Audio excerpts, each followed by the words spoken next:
speaker in the speaker series here for but then I don't see any. That's the problem. I want to tell you who I am. I'm Jeff Sherman. I'm the Print Media Tech. I'm just here for tonight's introduction, kind of the MC. Noah Brewer is new to the printmaking and the print media program.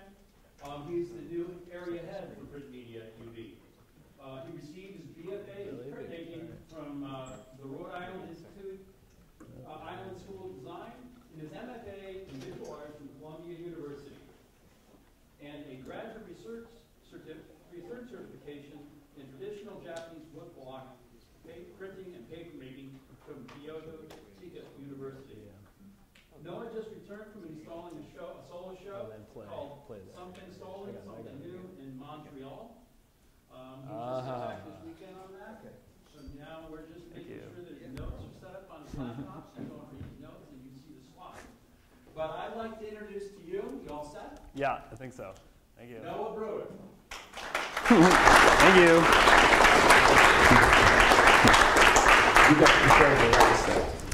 I got to control the lights. You control the lights. Yeah. Is this too much lights for this screen? It's up to you.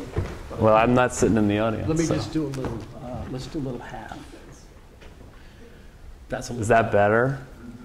Okay. That's probably, yeah, whatever. good. Fine. As long as you can. All right, thanks, Jeff.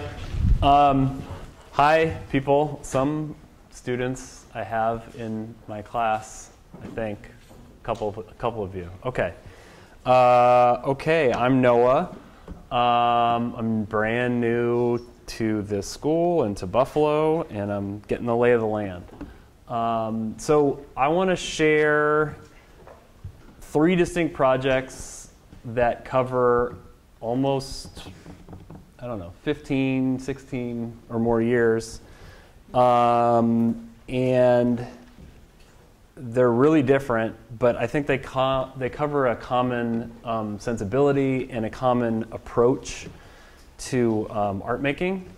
And I'd say this approach is not really unique at all to me, but you may find that you can learn something from it, hopefully. And feel free to steal this approach or modify it, or use it for your own means. Basically, the approach is this. I collect source material, images, documents, records of correspondence, and through my artwork, I act as a reinterpreter of this material, creating prints on paper, fabric, books, sculptures, installations, all which seek to sort of recontextualize my source material and present the material as a new fine artwork to a new audience, and hopefully get them to think differently, or maybe for the first time, about the material. So I should also say that I'm deeply invested in, that's all kind of on the concept side. On the craft side, I'm deeply invested in the craft and material research and experimentation of printmaking.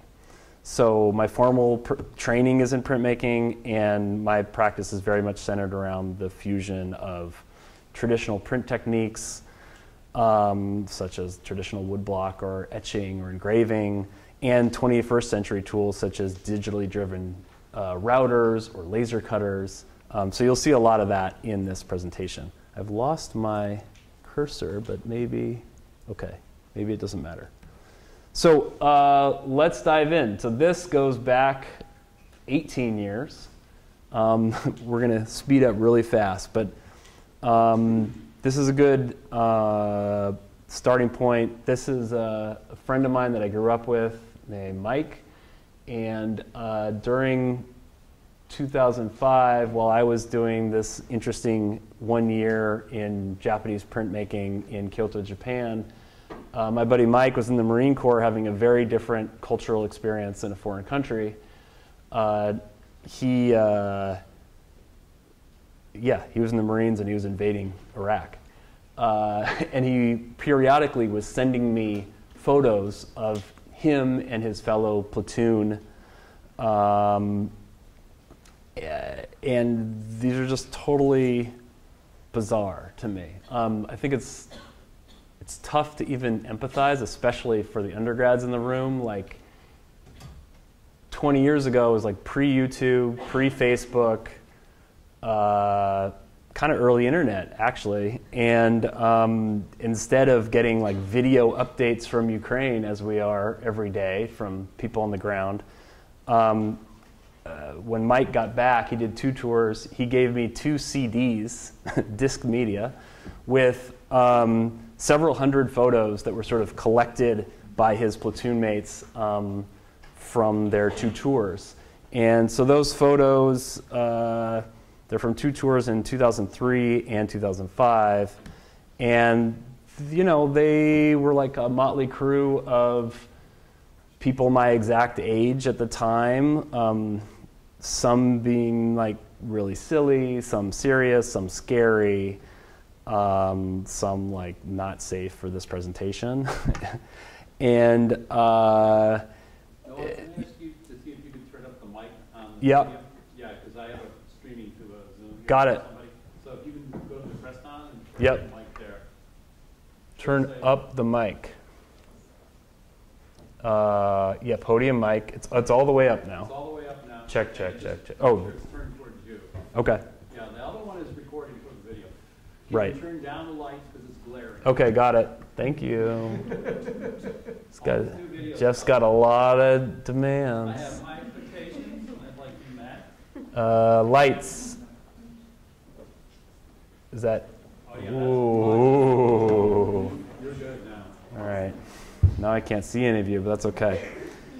All right, so I should be timing this. Oh. Anyway, the point here is I didn't grow up in a military family, and I didn't know anybody. I really actually almost didn't know anybody who'd ever been in the military at all until this buddy of mine who I went to high school with was in the Marines. So like these photos deeply humanized the military for me.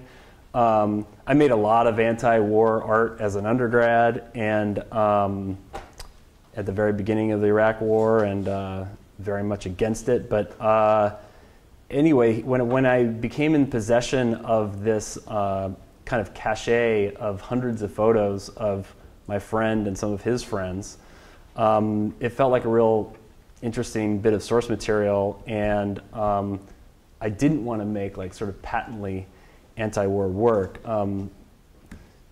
My grad school professor, John Kessler, sort of in the same time in 2005, made this like fantastic show. You should look it up. It's called The Palace at 4 a.m. It's a giant installation. He filled most of PS1 in New York with this like pretty virulent anti-war stuff with, you can see Bush and Cheney up there. Which I love that show, but it's like not what I wanted to make. I didn't think that was going to be a good way to sort of, that wasn't a good use of what I should do with my friend's material that he had given me. Some of the photographs that I found in this cache of images were, I found to be particularly striking were these night vision images. So this is someone taking a camera and putting it up to a night vision lens and taking a photo. And they're kind of interesting. They're this really acid green. They also represent a kind of seeing. Night vision allows you to see in pitch dark environment, see what's going on. However, night vision also lacks depth perception, so it's really hard to gauge distances, and it's really hard to even like walk around with them on. So I thought that was like a really interesting visual metaphor for someone looking for stuff and trying to find things out in the world, which are very much what I thought these young men were up to. So I decided to make these paintings that were called the Searching Soldiers paintings, which are paintings on Mylar using watercolor and thin acrylic washes, and tried to recreate the palette of the night vision goggles. I call them the Searching Soldiers because the rhetoric around why we needed to invade Iraq was to find Saddam Hussein's WMD cache, which wasn't there. And also I thought that, like I just said, these were a lot of these people, these young Marines, were kind of searching for themselves. They're on a mission to search for these weapons. And by the end of their tours, a lot of them were asking, like, why are we here? Like, what are we doing? What good have we done here? And anyway, I thought that this was all a helpful visual metaphor for this work. These were another set of lithographs that I made, part of a set of 24 lithographs that I made, same content. Eventually I found that these were getting a little bit generic and could almost look like any foreign conflict. So I wanted to place these a little bit and also complicate them a bit. So I started adding a lot more color and some pseudo-Islamic design patterns. This is a photo, the source photo for this painting was taken from 29 Palms, which is a training base in Southern California, where they actually erected a whole like faux Iraqi town, and they could do all sorts of exercises within that space. And this pattern is actually not from, although it is sort of geometric designy, it's not from any, well, where it's from is from the video game Doom, which also, you know, that's what it looks like. And in this rhetoric of sharing lots of emails with two different friends in the military, that was a real rhetoric that kept coming back, was a point of our shared experiences between me and these guys that I grew up with was video games and first-person shooter games, and a way of them describing their experience to me was often to tell me, well, it's similar to like this movie that we've seen or this video game that we've played. So I wanted to put these guys sort of deep within this strange video game environment where they were becoming more and more lost and eaten up and unfortunately sometimes disappeared.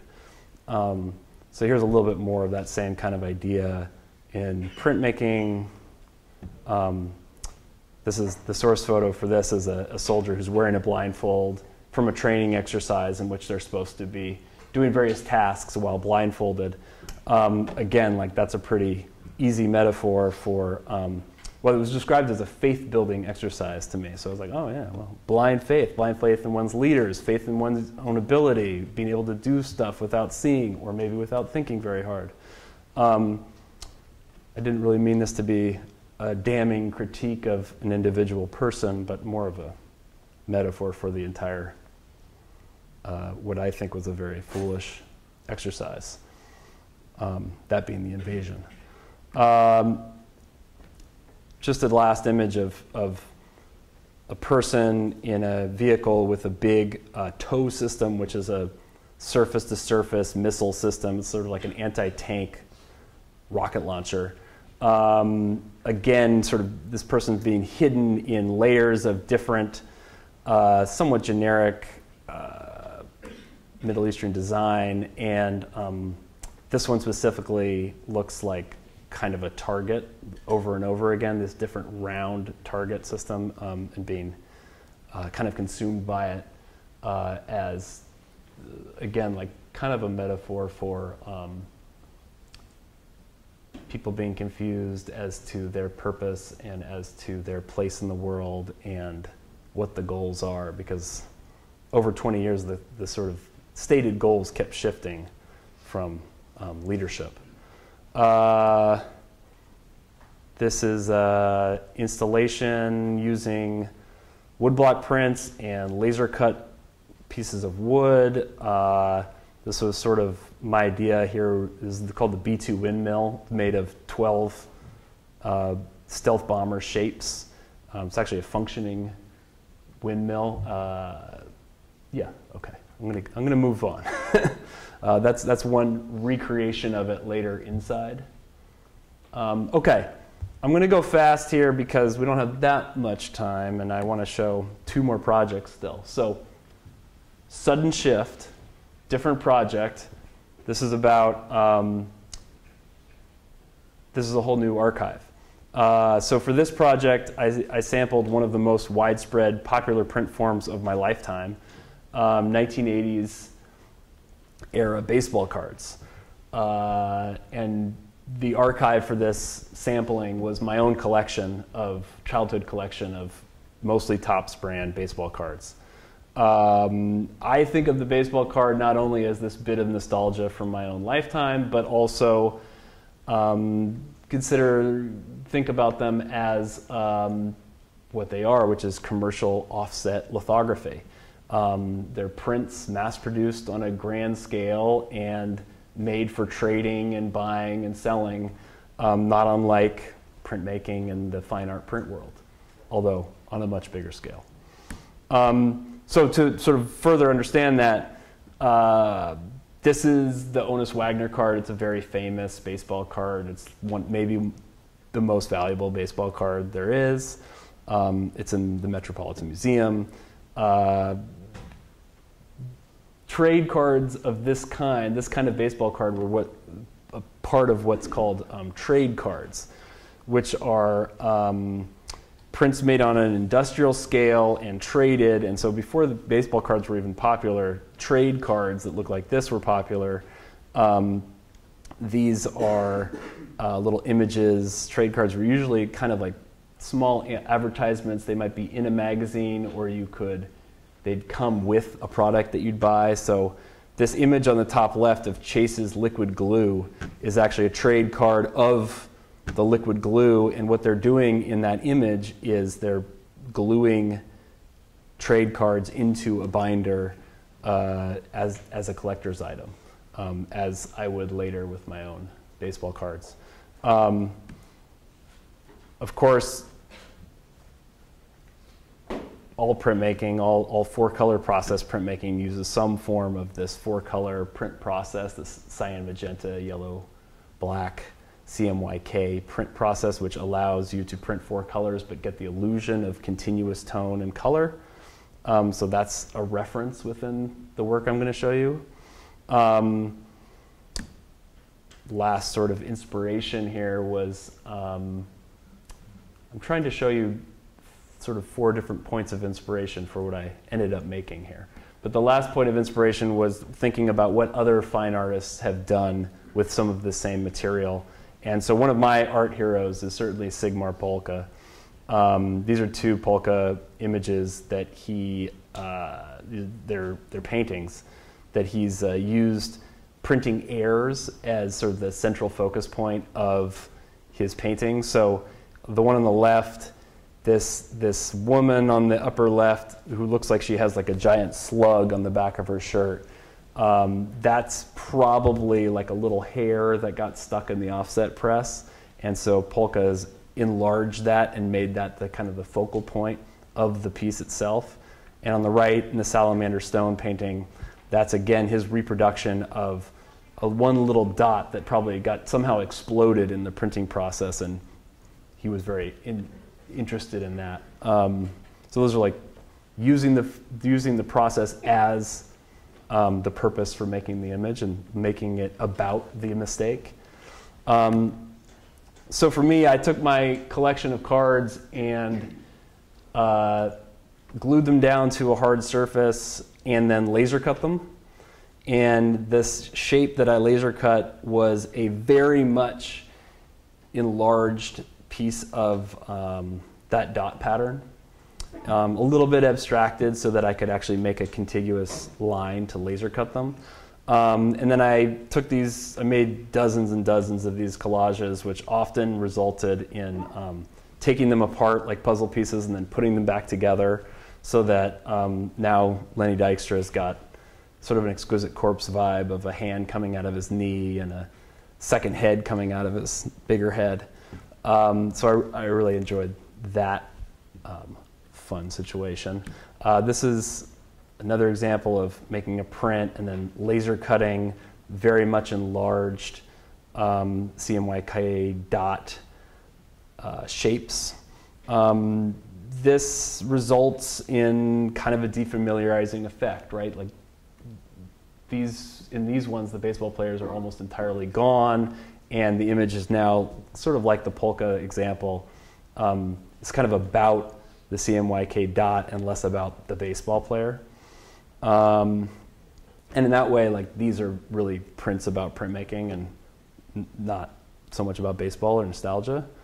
As a detail of that. So this is lots of layers of screen printing, the CMYK process, laser cutting it out, collaging two different layers back on top of each other. They become quite sculptural, actually. That's another example. This is a large installation. The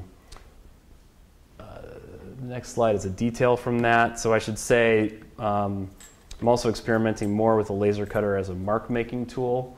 The laser is actually creating all the white lines that you see here. It's using the live trace filter and letting it re-render some of the designs on this card.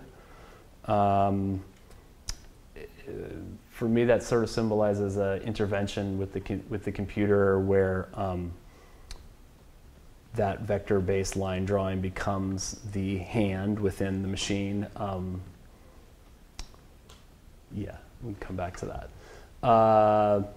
I guess I thought that adding 21st century technology to these images might complicate them further in an interesting way, in the same way that focusing on the halftone process would. I also made some screen prints where these are full CMYK reprintings, re-renderings of my collages. So this is taken from my collage material and then reprinted on a giant sort of abstracted halftone dot. So that's Randy Johnson reimagined. And that's just a two-color version. This is a very dorky picture of me for scale. Finally, in this project, I also made a 40-page artist book using risograph printing and leatherette binding that called Team Set, which is a reference to, you used to be able to go to the game and buy the set for the entire team, in my case, the beloved Oakland Athletics. So I made this sort of dream team lineup, and this is my 4-color, sometimes 3, sometimes 5-color reproductions of some of my collages, and I printed this book, sort of a dream team lineup of baseball players in Riso. Let's see. I should say, like, this book has a bunch of the stats, the verso side of the cards. It's a bit of a reference to the fact that so many of these guys are from, and this is like the height of my fandom, like 1987, a baseball fandom. But we've got Bonds and Canseco and McGuire in here, and turns out that all these guys were a little crooked and juicing. So the stats are a little to be taken with a grain of salt. The last thing I'll say about these images that I really liked about the collage and this intervention of laser cutting and re-puzzle piecing together these images is this unexpected result lends them sort of a uneven vibe, uneven stance. They're a little twitchy, they're a little contorted. And I really connected with those and continued to make some drawings from those using this very staccato style. Part of my fascination with athletes, I think, upon sort of a more mature reflection, is that their fluidity of motion and their prowess over their bodies is something that I really have limited capacity for. I have some Tourette's, so some Tourette syndrome, which is manifest in me by just some inadvertent facial twitches or tapping or some OCD compulsions to touch certain things. And I think in that way, these drawings especially kind of become self-portraits. There's someone who's a little twitchy, a little not in sort of mastery of their own body in the way that some of these really great athletes are. So yeah, that's the part where it becomes self-portraiture, I think, especially in these drawings. And for me, like a person who likes to tap on things, the act of drawing something that's made up of only dots is it's really satisfying. Okay, last project, same kind of idea, taking a source and making new material from that source. This is a project that I'm still working on, and I've been working with some of the material for quite some time. So the project and the image source is all about Karl Breuer and Sona, or Karl Breuer and Sons. This is German. So this is this ongoing project about my family's former textile printing business, which was in, they included business headquarters in Vienna, Austria, and a pretty big factory printing domestic textiles in what's now the Czech Republic. Then it was all Austro-Hungary and Bohemia. So this is letterhead on the top from around 1900, and this is a little piece of what remains of that factory that's still there from a trip that I made in 2016. Let's see. Well, let's say a little bit more about this. My family is a Jewish family from Europe, so the shroud of the Holocaust sort of loomed large over this whole project. They owned and operated this company from about 1897 to 1939, when the Nazis, in their Aryanization of all Jewish-owned property, stole it from them. And a bunch of my family was wiped out and murdered, but I'm here because my grandparents immigrated to Los Angeles. But through my recent trip, around 2014, I became aware that there might actually be some surviving material from the company. And I went to this archive called the Czech Museum of Textiles in a place called České Stolice, Czech Republic, that has, their whole mission is to keep bits of the textile industry. That's what they collect. They collect, you know, original blocks and original textiles. And Bohemia and Moravia, these places within the Ottoman Empire that are now all within Slovakia or the Czech Republic, were, and to an extent are, still big textile producing regions. So I went there. They have a lot of blocks. These are not all from my family, but what they did have were 6 boxes of material that were in fact Breuer archival material that they have had there for about 100 years and kept through the war. And I should say, you know, this stuff is it's not really precious to anyone except me. This is more like JCPenney than Louis Vuitton. This is just like mass-produced domestic textiles, bed sheets, table linens, placemats, window curtains and stuff. So it's not fine art, capital F. And for that reason, it was probably never looted by Nazis or Russians or anybody else, you know, in the shifting European environment in which they have been just sitting in a box for 100 years. So I went there. They gave me great access. Here's some of the source material that they had. They had some actual linens, but for me, most usefully, well, the most useful stuff for me were these examples of printed samples on paper of things like tablecloths. So these are 2 examples of tablecloths that you could order, like from a catalog, printed in 4 different colorways. So the tablecloth wouldn't be that colorful. Like on the left, you could pick a big square tablecloth that comes in either yellow or green or red and blue, etc. They also had some of those same samples, but with a little scrap of actual fabric, actual printed fabric. So you could see the scale change from the circle the small circle on paper and the bigger circle on the fabric. They also had several books of all of these kind of beautiful pen and ink drawings. So that's circa 1915. These drawings of little border designs and floral motifs. And then they had a few full-size tablecloths. So these are block prints on linen. And, you know, for me, this way exceeded my expectations of what I was going to find there. I thought maybe they're going to have a couple things, but turned out it was sort of a treasure trove for someone who likes to work with archival material. This is the last original stuff. This is a set of handkerchiefs that you'll see these images again because I've recreated some. Finally and horrifyingly, I mean, I know what happened to my family, and I know about this symbol, as I hope you all know what this is.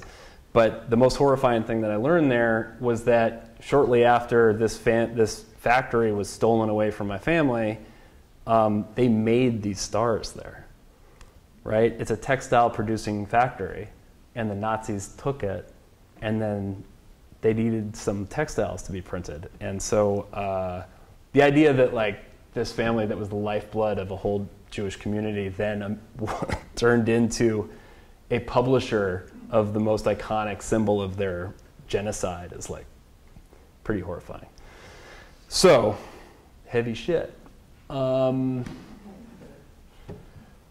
what to do with that though, right? You know, it's not unlike this cache of photographs that I got from my pals in Iraq that are heavy and serious and sometimes silly. You know, what do you do with this stuff? How can you kind of use this source material to make art? What's the responsible way? How do you deal with this sort of issue of appropriation and republication in my sense? I started by making some very straight up reproductions just to like kind of work with it and get a feel.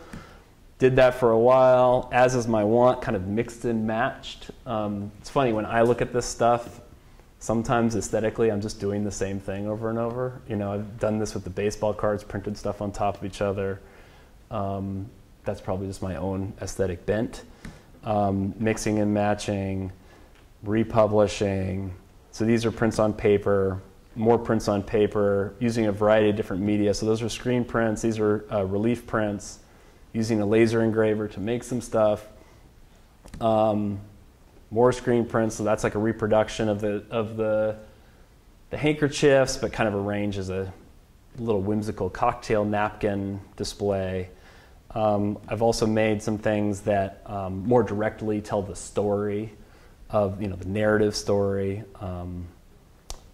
I mean, I didn't think I'd ever make a piece of artwork that used that Yud Star badge, but now that it was like actually part of not just a generic story of the Jews of Europe, but actually this factory, then I felt compelled to make that image. The image on the right is an image of my grandparents' passports, which are stamped. Those are actually what they look like with these Nazi stamps on their way out of Europe. Yeah, I decided after making several kind of narrative attempts at reproduction that, you know, I really should be trying to print. This is all about a textile factory. I should learn to print on textiles, which I've done very little of up until this point. This image, I just have this guy, Jeff, for scale. I made this at UC Davis when I was teaching there. Because I'm interested in exploring new media and textile production, I blew up one of those little tiny border designs, this floral motif, and we made several big wood blocks. Yeah, okay, sorry, stumbling over my words there. Made several big wood blocks and printed them on silk. So these are large CNC carved wood blocks, very much based on very tiny images on silk. I kind of feel like these resemble a tapestry in a way because we used a very open grain plywood, so there's a lot of vertical striation there. This is a little video of kind of an animation of the tool path. If anybody's used the CNC before, we have one downstairs. Y'all could go use it. Anyway, it's kind of neat. This is the research in 21st century technology that I talked about being interested in. Here's another attempt at going big within woodblock in the middle and cyanotype and dyed linen all around. Here's another image that's based on this Tatra tassel motif. One more of those. I have a couple examples here of different kinds of installation, and I think exploring various contexts of showing work has been an interesting place of experimentation for me when I've had the opportunity the past few years to show some of this stuff. And I always think context is an interesting, can really change the look of the work. So on the left is a large installation in a museum, and I was trying to reference bolts of fabric for sale, bolts being like big rolls of fabric where you could pull them down and buy, fabric by the yard. Obviously, those aren't big bolts of fabric, but that was the idea behind that installation. And on the right, it's actually the same pieces, but displayed in a window display, and I had kind of more of a retail window, if I had the opportunity to show in this space in Portland, Maine, but it's just the window. So what do you do to activate that window? And I thought it'd be kind of interesting to imagine what a retail display for this fabric would look like, and make it like a Bloomingdale's window. That's just a detail of one of those images. So these are cyanotypes on dyed fabric. So cyanotype is usually all blue, but if you use a cyanotype on a piece of fabric that's already green, then you get a bunch of greens. Here's one more example of exciting new technology. This is a small handheld CNC router called the Shaper. And I used this to carve a large block that I used for rubbing. And in a minute, you're going to see the rubbing part of it. I've been doing much more of these hand rubbed as opposed to machine printed prints. It's this thing that I find to be kind of annoying and long, but then the process is really rewarding when you sit there with a crayon or a big piece of rubbing wax and slowly evolve this image over time. Really makes you, or made me, kind of consider what I was doing, thinking about each piece a little longer than it would if I even made a print by hand, which goes a lot faster. And as I was making those pieces, I was feeling much more connected, making that rubbing, I was feeling much more connected to the object itself and thought even more about that design. So that's the thing that I wanted to share with my audience and see if the question, I guess, that it brought up is how can I get my audience a little more interested in the work, and how can I get somebody who's looking at my work to spend a little bit more time than just walking right by it in a gallery, which is usually what happens. So with that in mind, I created this participatory experience called the Rubbing Workshop, in which exhibition attendees are invited to collaborate with me and reproduce some designs inspired by the CBNS factory using these laser engraved surfaces of the rubbing tables. So here's a video of that happening.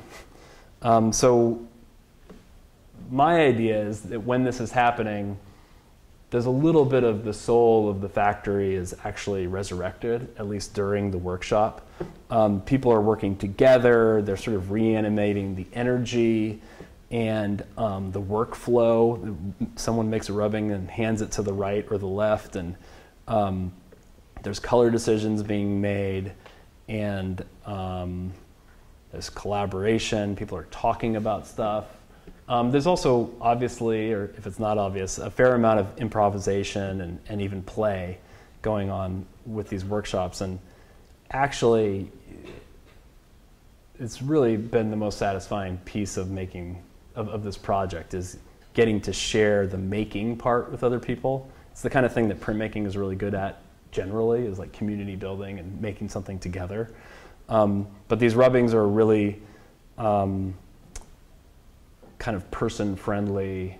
You don't need to have a lot of skill to make a rubbing, and you can walk right up to it and get something fun out of it. And they do have the intended effect, I think, on people, which is that they have to make some decisions and actually like build the image themselves, as opposed to, that becomes much more participatory than just going through my Instagram feed or going through my show and looking at some stuff quickly. There's the tactility, I think, is really satisfying. Okay. Oh, yeah, the other thing I wanted to say about it is I think these are also like a really good reflection of this issue of authorship and appropriation that's going on in this work. I've, for several years now, been making work that's all based on the same set of this cache of images, this source material that lives in the Czech Republic from my family. And while I may well, have the right to reclaim some of that stuff, I didn't design the work. I'm really leaning on, or standing on the backs of the original designers and making this new artwork. And when it's in this context and other people, these are some of the resulting rubbings, when other people are making these rubbings, they, that kind of complicates the authorship question even more. Like, am I the artist that made these, or this other participant? Is the other participant the artist? I think it's like an interesting piece of that conversation. This is a risograph printed book called the CBNS Frottage book. Frottage is sort of a nod to Max Ernst's rubbings. They were called Frottage rubbings. These are all reprinted risograph prints of rubbings that were made during those rubbing workshops. So it's a further complication of who's the author and who made this stuff. That's sort of interesting. One more book project. These are all laser engraved wood blocks with some very original, some very much manipulated by me designs from the factory. These were all, these are prints that are wood blocks printed on a letterpress made from laser engraved wood blocks that then I laser engraved those into little tiny pieces that became this very small 4x4 inch swatch book. So it's a tiny book that fans out like a Pantone swatch and has about 20 different images in it. And I feel like this book actually quite closely reimagines or recreates the experience that I had in the Czech Republic going through original Breuer swatches. You'll notice when I'm referring to this project, it's Breuer, which is the German pronunciation, but I'm Noah Brewer because I'm an American.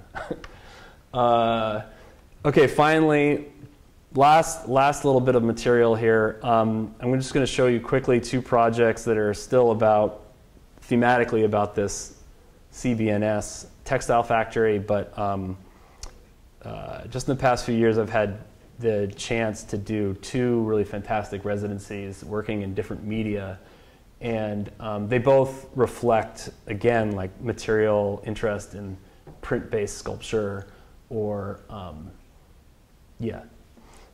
so this first one is at Bullseye Glass, which Bullseye Glass has a factory in Portland, Oregon, where they make all the glass, but then they have these resource centers that do residencies and also are just like retail stores. And this one was in Emeryville, California, but they have one in Mamaroneck, New York. So for obvious reasons, I was interested in creating glass objects that kind of resembled printed fabric. So this is an attempt at a screen printing process in which you can screen print powdered glass frit onto the glass and in a kiln have it set onto the glass. And then you can use a process called slumping to give the glass some form. So this was on slumped. This started as a flat sheet of glass and then slumped over some terracotta tiles to give it some waviness. This is another example of that kind of process to make something that resembled a placemat. These are some more process photos. So top left is screen printing. That's, you're kind of looking into the screen. Powder is going through the screen and landing on a flat yellow piece of glass. The glass is placed in a kiln and goes in there for several hours. It heats up to about 1200 degrees, which is not that hot for glass. And if you leave it in there for a while, it wants to slump. Like glass kind of wants to be liquid, so it wants to relax. So that's the final result there on the bottom. And that's with better lighting. The glass is like very seductive and cool, I think. This object, this design, is a circular design that was meant to be a tablecloth. So I thought it would be really nice to try to make a circular table and maybe drape this glass object over sort of an armature of a table. But my happy accident in making this was that it self-supports. This one's a little scary, but it does support itself, so I don't need to make an extra armature. And because I don't have to have a table under this, it does this fantastic like glass projection.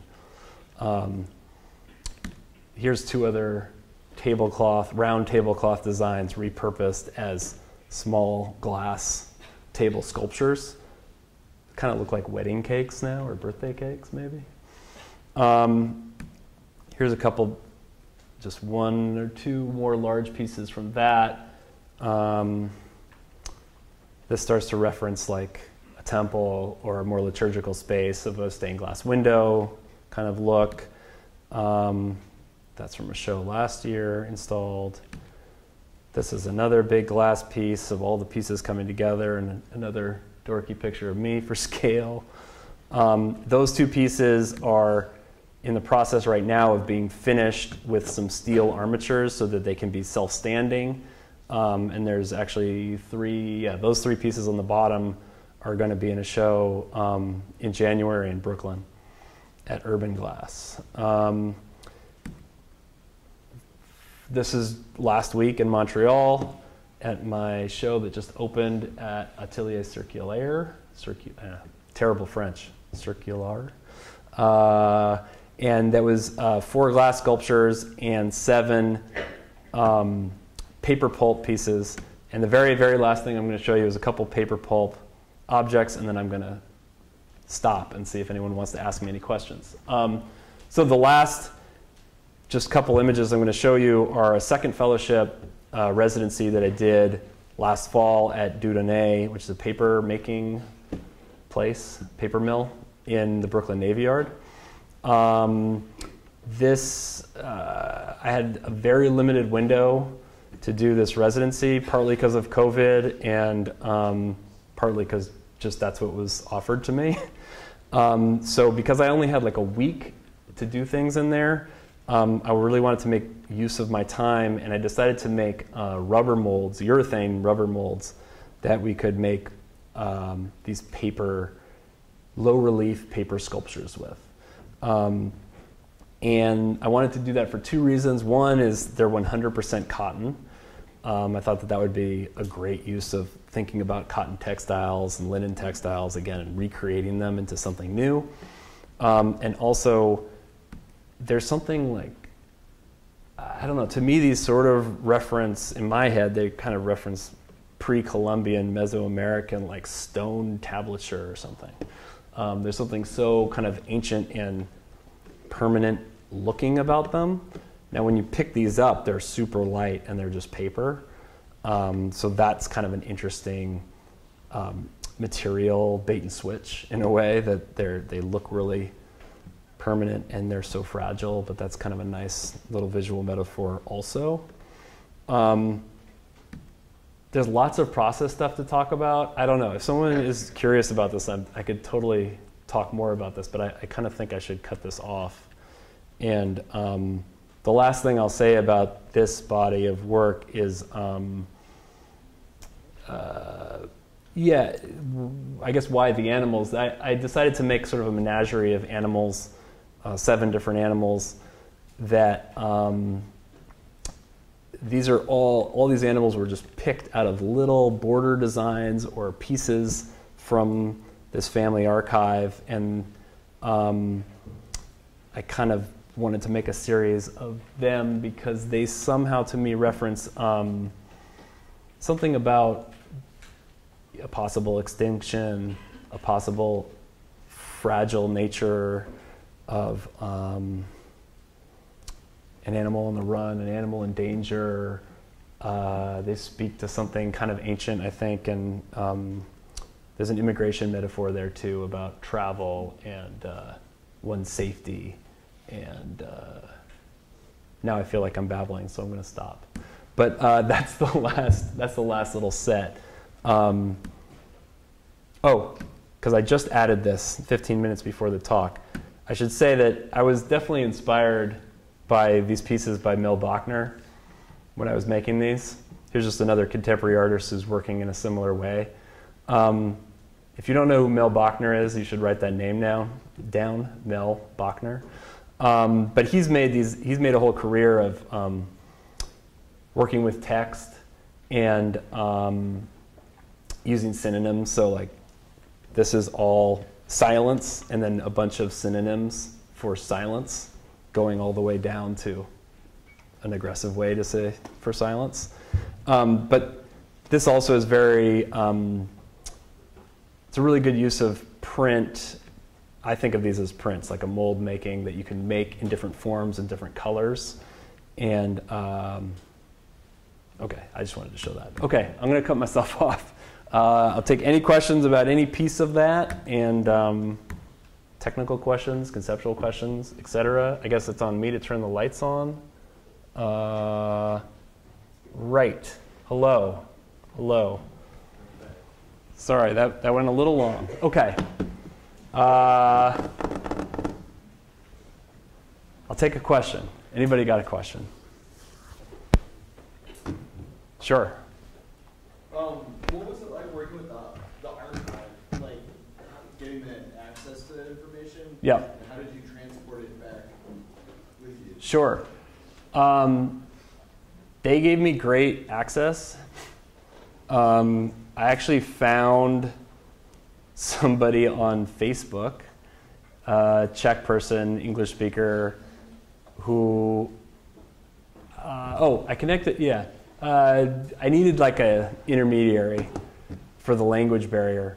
And, but he was able to help me out with the language barrier thing and arrange this trip to this archive. And they were super cool about it. I've been in a lot of museum archives that wouldn't have given me the kind of access. And what I did was I just took tons of photos, and I actually brought a scanner, and we sat there and scanned a bunch of stuff. So I got even like really high quality scans of stuff that probably another museum or a more fastidious museum wouldn't have let me do. Yeah. I saw other hands. Yeah. Have you considered, or are you even in the position necessarily to make these archives more easily accessible? Like you scanned all of them, kind of, and you see there's a lot of ways for your work is kind of having people participate and reappropriate the patterns that just kind of, I don't know, like a website or something. Like an open source forum or something? Yeah, I don't know what the more accessible version would be. You know, all this stuff's on my website, but if I wanted to put the original stuff, yeah, like that archive doesn't have a website that has that material. That's kind of a good idea, actually. I don't have any problem with that. There probably are, but you know, like I kind of I doubt it, you know, when I made this joke about it's more JCPenney than Louis Vuitton, like nobody's coming after me for this stuff. It's not, I would be shocked if someone wanted to put a copyright, contentious copyright situation. And in fact, that would make me very, yeah, as far as I'm concerned, this is like, this brings up this other point, which is, you know, I don't own any of that material, technically. It was all stolen from my family. I kind of feel like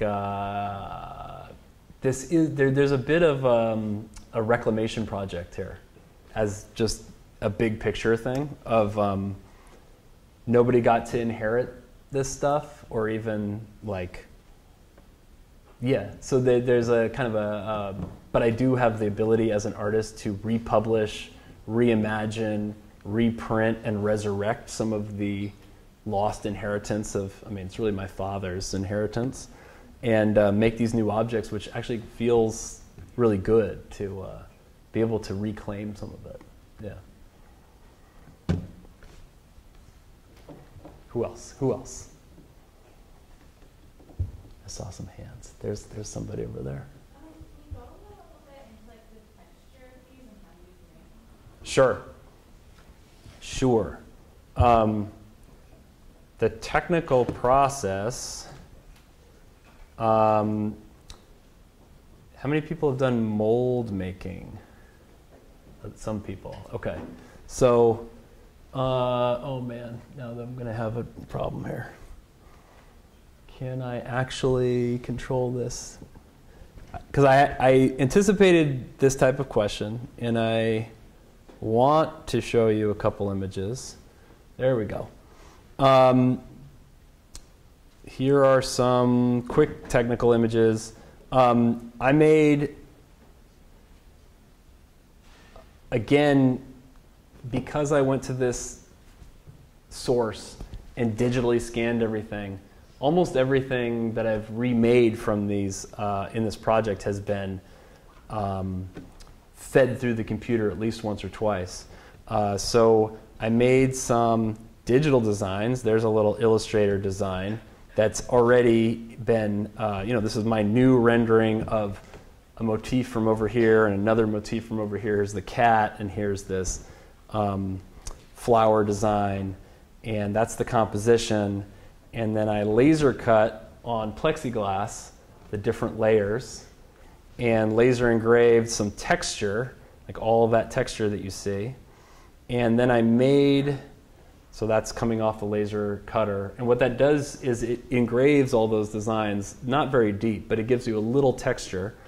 And then I made rubber molds that look like that. They're urethane molds that are about an inch thick and then have several different layers of depth. And then for paper, you could just pour plaster into those and you could be done. But for paper, this is making the cat out of paper. If you want a black cat on a different background, you put all the black paper pulp on the lowest level, and then you, let's see, put a big blue piece of paper. That's a big paper on a straining screen, and you can make your green background and put a bunch of paper pulp in there, and get your big blue piece of paper and stick that on top of everything, and with a hydraulic press it down with about 1,000 pounds of pressure, and it pushes a bunch of water out. And when you flip it over, you get this really rich embossed paper object that you can also redo over and over in different color combinations. How's that for a fast process? Other questions? Other questions? Yes. So the project with the baseball cards. Yep. How did you, the images you're able to get are actually from like Topps, the company, right? The images you're Yeah. getting from the baseball cards. How did you have to gain permission? Oh, it's another permission. Don't ask permission, you guys. Why? Ever run any trouble with the company? No. I'm not that famous. I mean, I don't have any money. Like, what do you know? It's interesting though, because like this is a really common student concern, and I don't mean to be like completely brazen, but you know, at a baseline, if you are doing something, you know, in my understanding of very basic art legal stuff, is if you are doing something transformative and making something that's fine art and kind of changes the image, transforms it in some way, transforms its meaning, you can actually give yourself a lot of legal leeway. Now, if you end up selling your work for 50 grand a piece, probably somebody's going to come after you. But I'm not there yet. So it's cool. Yeah, I don't, especially as students, like don't let that, you know, use stuff, make it. And don't, you know, don't just remake the thing. I think it is important that you do something transformative and change what you're making. But yeah, yeah, nobody's come after me yet. Bring it on, Major League Baseball. All right, yeah. The baseball cards, did you actually cut out any of them, or did you? Yeah, that's the source of everything. Is Did you check the prices before you? they're all worthless. No, but that's I went over that project really fast, but they actually are like the ones from the 80s. So from like my high point, this other. I mean, I can talk for an hour about this. It's kind of boring, but this piece of like printmaking and publishing and fine art prints. You know, in the publishing world of fine art printmaking, you make a small edition. Sometimes that's 20, sometimes it's 100. 100 is still pretty small for some stuff. And you sell it and you protect your value, right? You don't make too much. And what those companies did was by the end of the 80s, they realized like, man, people are really buying baseball cards. Let's make as many as we can possibly make. And so there's something like between 88 and 92, Topps was making, like of Rickey Henderson, there's 1 million of those cards of like the 1989 Rickey Henderson. So what it means is like it's worthless. So now there's probably some exceptions, but if you have cards that are like before, like from the 70s or before, they're worth a lot more than anything from the 80s and beyond. And like I think the baseball card company has sort of figured this out now, but they've gone back to a more limited edition model. But that was a really foolish business enterprising of over-publishing. So anyway, I'm interested in that whole piece of like the print history aspect of this like very popular print culture piece. When you were picking out the cards, was Yep. it more important picking out the players that you like, or the image or the pattern on the card? Yeah, I mean, it was a combination. I made these collages almost completely based on the players that I liked, because that's the nostalgia part. But then there was a fair amount of randomization of what I ended up using, and that was basically having the laser cutter have it say to an extent, and seeing what kind of happy accidents came out with, like I mentioned, Lenny Dykstra's hand coming out of his thigh there was funny, and I liked that part. So that was, I liked having this dialogue with the computer and letting that make some decisions and me respond. And it was easy to make a lot of material and then choose which ones I wanted to like make a 4-color screen print out of, etc. Yeah. Thank you.